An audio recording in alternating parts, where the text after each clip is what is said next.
Europe, 1920, a continent still bleeding from the Great War.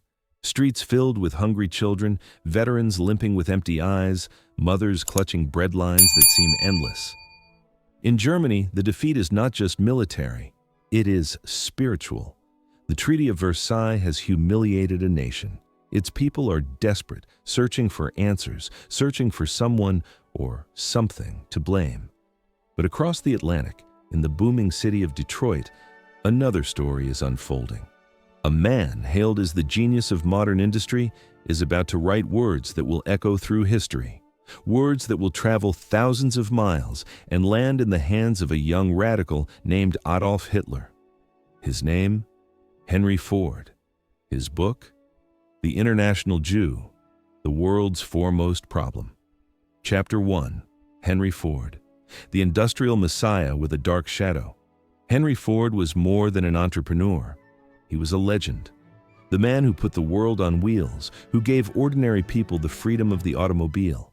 His name symbolized progress, efficiency, and the American dream. But Ford also carried a darker obsession.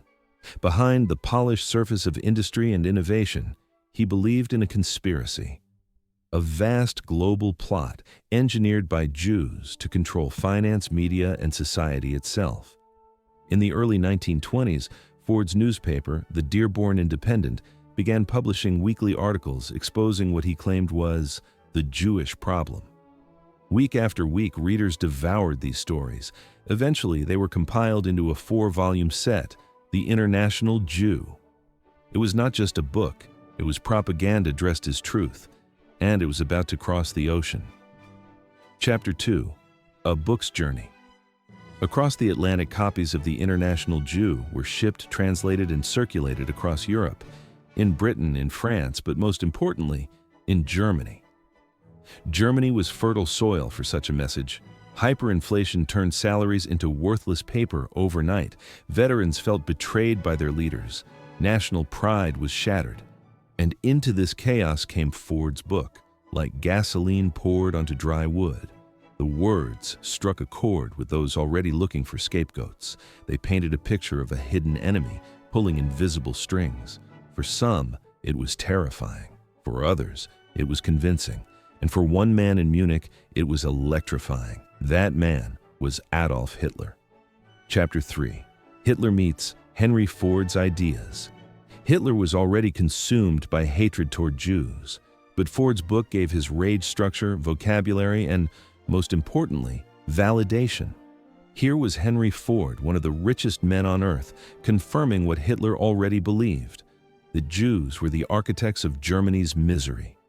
Hitler devoured the book. He quoted it. He recommended it to his followers. Visitors to his office reported seeing the International Jew lying open on his desk.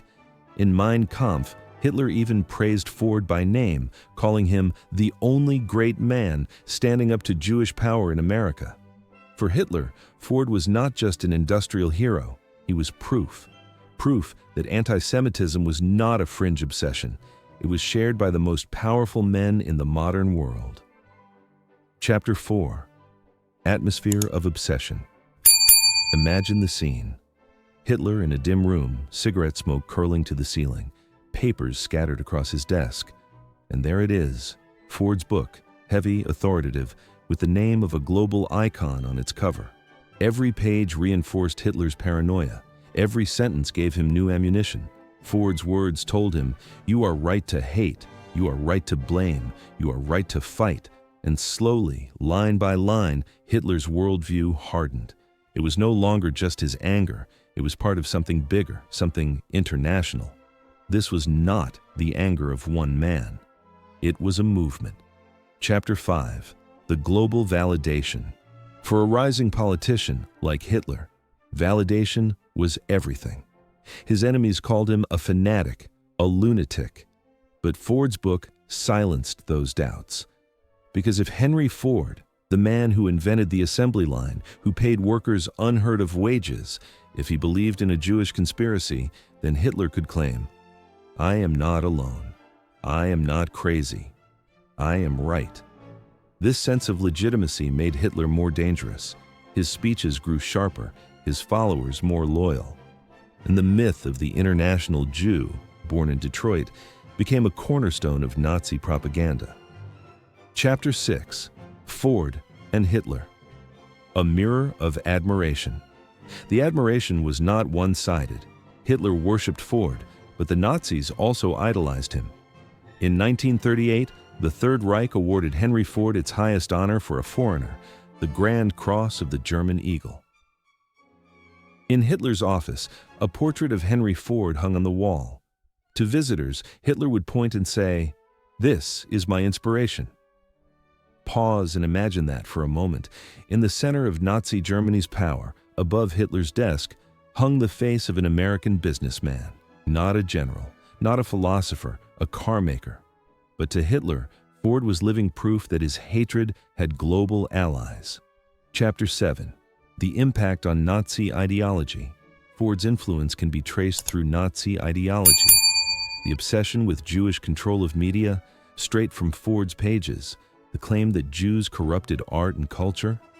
Ford had written it, the idea of an international financial conspiracy. Ford repeated it endlessly. Joseph Goebbels, Hitler's propaganda minister, studied Ford's ideas closely. Nazi pamphlets often echoed the international Jew, almost word for word. The book did not just inspire Hitler. It gave the entire Nazi propaganda machine a blueprint. Chapter 8: Cliffhanger of Catastrophe. By the late 1930s, the world was on fire, and Ford's book, printed, reprinted, translated, was still circulating. Millions had heard its message. Millions more would pay the price for it, because words can kill, not with bullets, but with ideas. And soon, those ideas would lead to the unthinkable, the Holocaust. Chapter 9: The Holocaust Connection. When Hitler launched his war against the Jews, the logic of Ford's book echoed everywhere. Jews were not just neighbors, not just citizens. They were painted as parasites, conspirators, destroyers of nations. That mindset made mass extermination logical in Nazi ideology. It justified the camps, the gas chambers, the 6 million murdered. Of course, Ford never built those camps, but his words fed the monster that did. His book became one of the silent weapons of the Nazi war machine. Chapter 10: The Final Reflection. So what do we learn from this story? That books matter, words matter. Ideas, no matter where they come from, can leap borders, leap oceans, and plant themselves in the darkest of minds. Henry Ford thought he was warning the world. Instead, he armed a dictator. And Adolf Hitler, fueled by those poisonous pages, turned Europe into a graveyard. As we close this story, consider this. If a book written a century ago could help ignite the flames of genocide, what about the words being written today? Ideas are not harmless. They shape leaders. They move crowds. They start wars. Henry Ford gave the world cars, but he also gave Adolf Hitler a weapon far more dangerous than any machine: a book. And that book reminds us even now that the battle for truth, for reason, for humanity is never over. Don't forget to subscribe and turn on notifications for more content like this.